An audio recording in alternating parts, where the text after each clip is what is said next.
दोस्तों नमस्कार, मैं ओम प्रकाश तिवारी। जरा सोचिए, अगर मैं आपसे कहूं कि केवल अपनी सांसों को नियंत्रित करके आप तनाव कम कर सकते हैं, बेहतर निर्णय ले सकते हैं और मुश्किल परिस्थितियों में भी घबराने के बजाय शांत रह सकते हैं, तो क्या आप विश्वास करेंगे? अब एक नया वैज्ञानिक शोध यही दावा कर रहा है।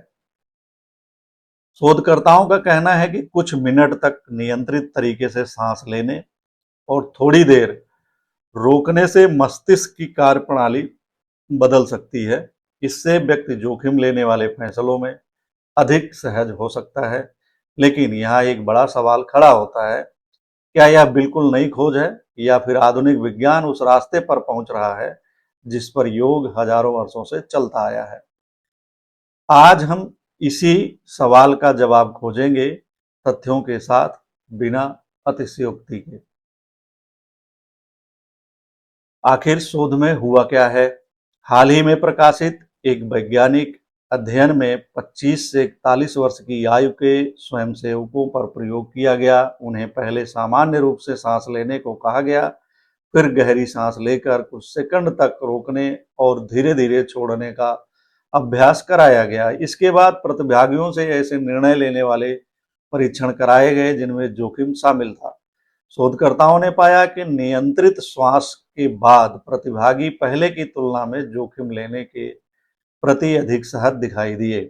वैज्ञानिकों का मानना है कि नियंत्रित श्वास मस्तिष्क और स्वायत्त तंत्रिका तंत्र यानी ऑटोनॉमिक नर्वस सिस्टम को प्रभावित करती है। इससे तनाव कम हो सकता है और व्यक्ति परिस्थितियों का सामना अपेक्षाकृत शांत मन से कर सकता है।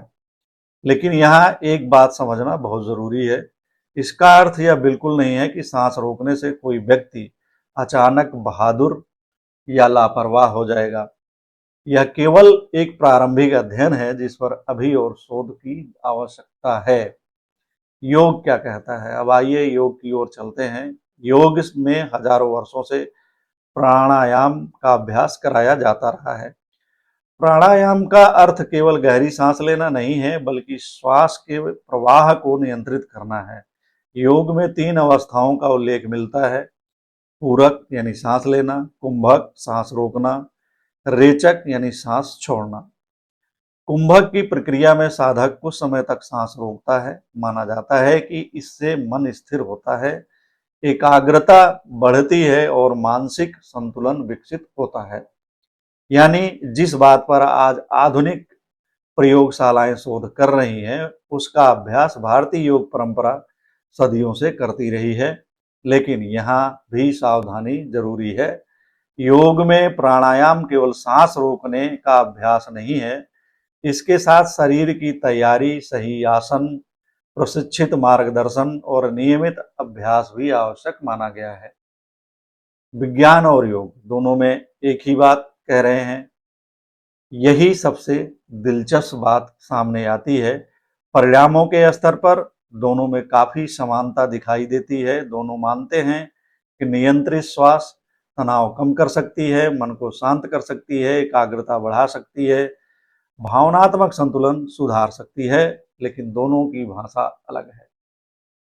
योग कहता है कि प्राण, मन और चेतना का संतुलन है। प्राण, मन और चेतना का संतुलन है। वहीं विज्ञान इसे हृदय गति, कार्बन डाइऑक्साइड के स्तर, वैगस नर्व और मस्तिष्क के न्यूरल नेटवर्क में होने वाले बदलावों के रूप में समझने की कोशिश करता है। अर्थात अनुभव लगभग समान हो सकते हैं, लेकिन उनकी व्याख्या अलग अलग है। इसलिए यह कहना सही नहीं होगा कि विज्ञान ने योग को पूरी तरह सिद्ध कर दिया, लेकिन यह कहना भी गलत नहीं होगा कि आधुनिक वैज्ञानिक शोध योग की कुछ पारंपरिक तकनीकों के प्रभावों को समझने और प्रमाणित करने की दिशा में आगे बढ़ रहे हैं। सांस तो हम हर पल लेते हैं, लेकिन शायद हम नहीं जानते कि यही सांस हमारे मन, मस्तिष्क और निर्णयों को भी प्रभावित कर सकती है। हालांकि हजारों वर्षों से योग इस पर जोर देता आया है, अब आधुनिक विज्ञान भी इसकी बारीकियों को समझने की कोशिश कर रहा है। हालांकि अभी बहुत सवाल बाकी हैं। क्या यह प्रभाव हर व्यक्ति में समान होता है? कितनी देर तक सांस रोकना सुरक्षित है? क्या बिना प्रशिक्षित मार्गदर्शन के इसका अभ्यास करना उचित है? इन सवालों के जवाब अभी विज्ञान खोज रहा है। इसलिए यदि आप प्राणायाम करना चाहते हैं तो किसी प्रशिक्षित योग शिक्षक के मार्गदर्शन में ही करें। खासकर यदि आपको हृदय रोग, उच्च रक्तचाप, अस्थमा या अन्य गंभीर स्वास्थ्य समस्याएं हैं तो पहले अपने डॉक्टर से सलाह अवश्य ले लें। तो आप क्या सोचते हैं, क्या आधुनिक विज्ञान धीरे धीरे योग की प्राचीन परंपराओं को समझ रहा है या अभी बहुत लंबा सफर बाकी है? अपनी राय कमेंट में जरूर लिखिए। अगर आपको यह विश्लेषण तथ्यपरक लगा हो तो वीडियो को लाइक करें, शेयर करें और दूसरा पक्ष को सब्सक्राइब करें, क्योंकि यहाँ तथ्य पहले और राय बाद में दी जाती है। धन्यवाद, नमस्कार। मैं ओम प्रकाश तिवारी।